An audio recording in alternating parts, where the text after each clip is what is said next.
I'm Alexander Sasha Josipovits from Studio Pyramid in Toronto, and this is one of our latest projects. It's a two-story, 4,000 square foot penthouse in mid-Toronto, and it has been designed as an open concept. To some designers, Ottoman might represent a footstool. To me, it is a centuries-old empire.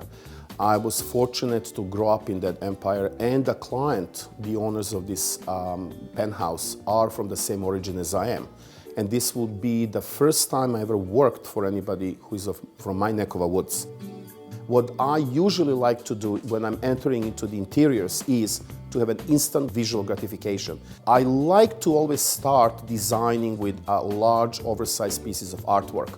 And what we created eventually was your typical Ottoman nook, which is well known in that part of the world as the place where you cuddle before going to sleep. And under the staircases, it's very cozy, it's very colorful, and whatever that, a couple of books that you can read and relax. And from this little nook, you can encompass the view of dining room and the living room. So from the entrance to this penthouse, you are really welcomed into a space in the skies. You are immediately drawn into the views of Lake Ontario and the financial district of Toronto. And in these two rooms, dining room and the living room, we definitely did very contemporary, simple and elegant furniture.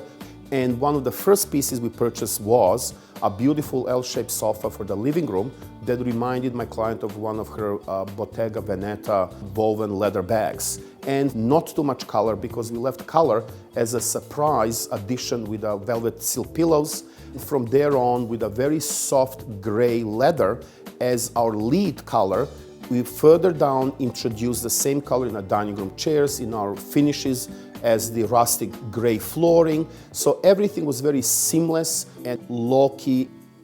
Most of the furniture that I have chosen appear to be very angular, very contemporary, but I always save curves and oblong pieces to be introduced in the interior through unexpected pieces, such as a freestanding sculpture that in this case divides dining room from the living room, or in the glass, hand-blown black glass drops, or in the art as well, which it brings an imagination to the space. I decided to continue reproduce the same principles in the kitchen and the family room by introducing very square furniture pieces, very square kitchen, and then in between slice it with a wonderful curved oversized banquette, curved table, and a very soft edging in art side tables. And I was very happy that for the first time in my career I could use color as a cultural references. So when I started designing the kitchen and the family room, I definitely oriented my efforts towards a bright, beautiful Ottoman green color. The green definitely dominates in a backsplash and a custom hood. We have lots of beautiful fruity yellows and oranges.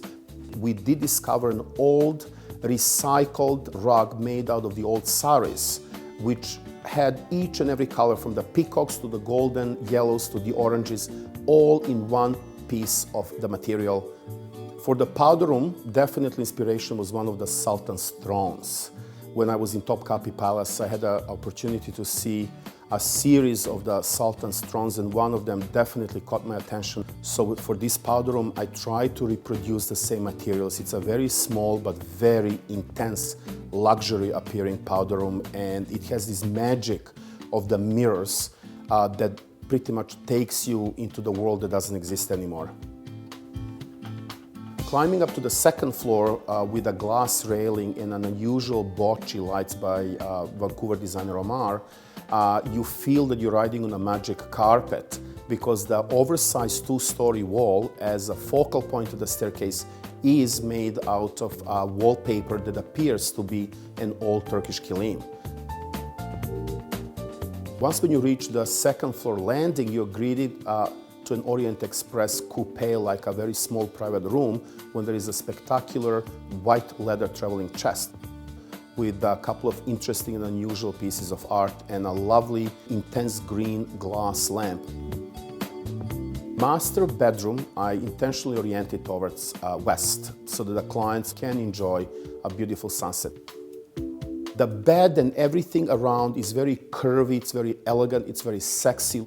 Lots of grapey tones, purples, and occasionally coming up with some highlights, such as a cow rug in a green color, upholstered Barbara Berry vintage chairs, almost like an alligator green velvet. And the most interesting part with the bedroom, I definitely think it is a wallpaper, which is made out of the silk, and it's in both, again, three-dimensional. And trying to calm down everything with a very simple rug. Master bathroom is definitely crescendo in this penthouse. I saved the best for the last with this spectacular Murano, grapey, fuchsia type of the chandelier. And I positioned it strategically above the very simple and elegant white tub. The walls in a master bathroom run for almost 30 feet unobstructed with an embossed, again, textured tile. Another twist would be a marble that is an intense green, teal colors, again, all derived from the peacocks. We couldn't have the peacocks in this penthouse, so I definitely tried to bring the colors as well in it. I hope that with this penthouse, designers and people will be more encouraged to use color as a reference to the culture. I think that every culture is beautiful.